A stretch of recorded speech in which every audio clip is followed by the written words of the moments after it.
Bienvenue dans cette nouvelle capsule vidéo où nous allons étudier un chapitre d'histoire sur la France sous la Ve République. Depuis 1945, la France s'est modernisée économiquement, a connu la décolonisation et a activement participé à la construction de l'Europe.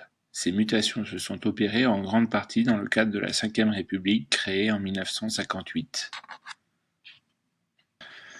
Nous étudierons d'abord une première partie, un nouvel équilibre des pouvoirs, avec une première sous-partie, la mise en place des institutions.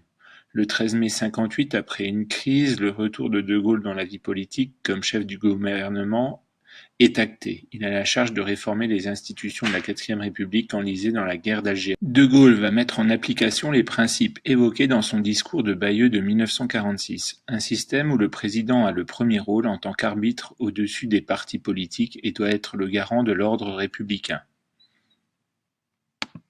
Cette constitution est rédigée pendant l'été 1958 par une commission présidée par Michel Debré. Elle est présentée aux Français le 4 septembre 58, date anniversaire de la proclamation de la République par Gambetta en 1870.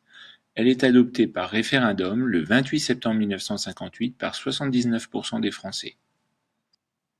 Passons ensuite à une nouvelle sous-partie, grand B, la réorganisation des pouvoirs. En 1962, De Gaulle organise un référendum pour instaurer l'élection du président au suffrage universel. Le oui l'emporte avec 60% des suffrages. Les partis de gauche dénoncent un coup d'État permanent. En 2000, le mandat du président passe de 7 à 5 ans. Les mandats du président et des députés coïncident alors. Comme on le voit sur ce schéma, le président de la République est aussi le chef des armées. Il a comme possibilité d'utiliser le référendum pour court-circuiter le Parlement. Il peut aussi dissoudre l'Assemblée et enfin, il nomme son Premier ministre, mais il peut aussi le révoquer.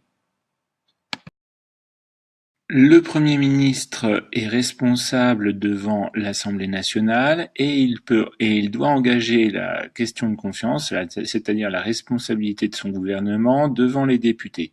Mais les députés peuvent sanctionner le gouvernement par une motion de censure, celui-ci peut être renversé.